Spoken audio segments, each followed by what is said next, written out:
You are pressed flat against the freezing cinder block wall of a 6x9 concrete cell, holding a perfectly folded orange jumpsuit. A massive, heavily scarred gang enforcer with a spiderweb tattooed across his windpipe steps uncomfortably close, pinning you in place.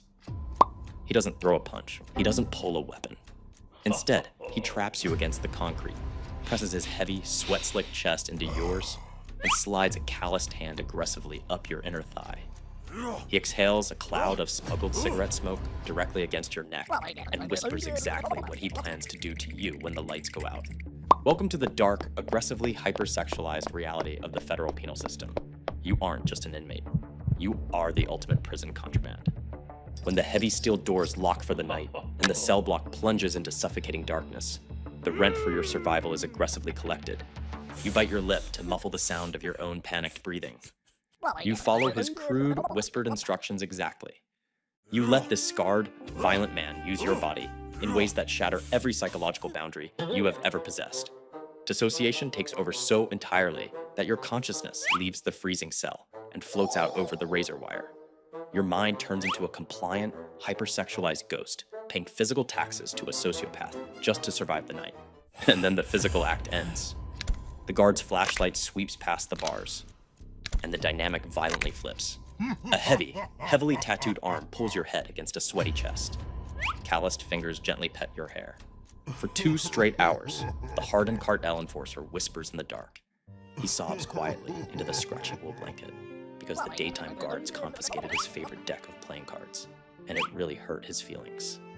The dominant monster who just violated every boundary you possessed is now a wounded, clingy, emotional wreck demanding to be held. And your arms wrap around him, because they have to. Welcome to being gay in a maximum security prison. You are young, you are attractive, and you are trapped in a concrete meat grinder filled with 2,000 violently frustrated men who haven't seen a woman in 5 years. If you try to remain a free agent and walk the yard alone, the math of your survival drops to 0. You are a walking lottery ticket in a building full of desperate men. So you were forced into a terrifying high-stakes audition process. You didn't look for a friend. You looked for a warlord. By agreeing to iron his jumpsuit under your mattress and accept his protection, you just signed a completely non-consensual domestic partnership. When you aren't trapped in his bed playing Dr. Phil to a murderer, your daytime life becomes an exhausting, terrifying performance piece. But the real psychological torture doesn't happen in the dark. It happens in broad daylight. The next morning, the heavy doors slide open for yard time. You step out into the blinding sunlight, but you do not get to walk like a normal human being. You have to walk exactly 1 half step behind him. You have to reach out and hold the inside of his front pocket. You are a human handbag, a highly visible, deeply humiliating designer accessory meant to signal his wealth and dominance to the rival gangs. Hundreds of hardened criminals stare at you. They whistle. They make crude, deeply graphic comments. Your entire social life is a geopolitical minefield. If a member of the Aryan Brotherhood accidentally makes eye contact with you near the weight bench, your owner's paranoia goes into absolute overdrive. And the penalty for a wandering eye is swift and absolutely psychotic. He is instantly convinced you are planning a clandestine cross-gang affair. To reassert his dominance, he forces you to stand facing the cinder block wall for 3 hours, while he loudly sharpens a toothbrush into a shiv behind your back. You aren't allowed to blink, scratch your nose, or shift your weight. You are a grounded teenager, except your stepdad is a convicted bank robber who communicates entirely through threats of puncture wounds. And this isn't even the worst part, because eventually, the guards announce shower time. You are marched into a damp, echoing room with 50 violently frustrated felons. The air is thick with steam and pure, unadulterated predatory energy. You are completely stripped down and entirely exposed. But your warlord husband doesn't let you hide in the corner. He corners you against the slippery, mildew-stained tiles under the boiling water. He fiercely marks his territory in front of 2 rival gangs, pressing you against the wet wall in a deeply aggressive, highly visible display of absolute ownership. It is a terrifying, breathless, and incredibly graphic public claim. You are hyperventilating in the steam, feeling his calloused hands grip your waist, realizing that this intensely explicit shower session is the absolute only thing keeping you from being torn apart by the rest of the cell block. And it gets even creepier, because you don't just survive the showers, you become the perfect, traumatized 1950s housewife in a society of felons. You scrub the stainless steel toilet bowl with a smuggled toothbrush until your knuckles bleed. You are forced into a terrifying MacGyver-style beauty routine. You crush up red Skittles, mix them with water, and carefully paint the sugary paste onto your lips as a makeshift lip stain. You use the burnt end of a matchstick to apply eyeliner, and you are going to need every ounce of that makeshift makeup for what happens next. Your mafia husband decides it is time to celebrate your first anniversary. He does not buy you flowers. He buys 2 fermented bags of toilet wine and a stolen green pepper. But he doesn't just want to dance. He demands you wear the formal attire. In maximum security, lingerie is a drastically undersized, smuggled white-ribbed tank top that cost him 3 cartons of Newports. He forces you to stand at the metal sink and pour lukewarm water over your chest until the thin cotton becomes completely transparent. You are officially participating in a high-stakes, deeply non-consensual wet t-shirt contest for an audience of 1. He strips down to his heavily tattooed skin, sits on the cold steel toilet, and demands his private lap dance.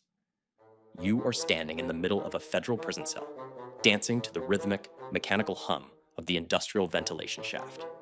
It is the least sexy, most deeply unhinged strip club on planet Earth. But the absolute shock hits when the correctional officer does his midnight rounds. The guard stops at your bars. He looks at the toilet wine. He looks at your see-through shirt and red candy lipstick. He just taps his baton against the steel bars, winks at your husband, and says, "Keep the noise down, lovebirds." The state-funded penal system is literally acting as the bouncer for your heavily guarded concrete honeymoon nightmare. But the twisted honeymoon phase is about to come to a deeply humiliating end. Because your warlord doesn't just view you as a domestic partner. He views you as a high-yield, depreciating financial asset. And when his commissary funds run dry, he introduces you to the prison's underground leasing program. You are suddenly rented out for 30-minute intervals just so he can afford a smuggled jar of jalapenos and some instant coffee. He blindfolds you with a scratchy laundry bag, walks you down the tier, and locks you in a pitch-black mop closet with a rival gang lieutenant. You are forced to pay his debts in the dark, pressed against a bucket of industrial bleach, dissociating so hard your brain basically leaves the space-time continuum. When the 30 minutes are up, your husband knocks on the door, collects his payment, and walks you back to the cell like a loyal dog. But eventually, the casual renting isn't enough to cover his real addiction, because the entire prison economy runs on gambling. In the dim light of the day room, the gang bosses sit around a metal table, playing spades with cards made from ripped cardboard. They bet their commissary snacks. They bet their smuggled cell phones. And sometimes, when the pot gets high enough and the egos get bruised, they bet their wives. You have to stand silently in the corner, sweating completely through your orange shirt, watching your abuser play a hand of cards. The stakes are unimaginably high. You aren't just bet against other people. You are mathematically calculated against bulk groceries. You watch in sheer horror as the enforcer weighs your absolute value against 3 jars of instant coffee, a stolen pair of Nike sneakers, and a smuggled MP3 player loaded entirely with 2004 ringtones. If he draws a bad hand, you are going to belong to a terrifying, one-eyed arsonist named Ghost by Tuesday morning. You are a poker chip with a pulse. You watch him lay down his cards. He loses. The room goes dead silent. He doesn't fight for you. He doesn't show a single ounce of remorse. He just shrugs, tosses his cards on the table, points directly at you, and nods at the arsonist. The transaction is complete. Your corporate restructuring is finalized. You are told to pack your rolled-up mattress and your red Skittles. You are marched across the cell block to a brand new cage, forced to start the entire terrifying audition process over again. Years grind by in a blurred, endless cycle of trading, abuse, and survival.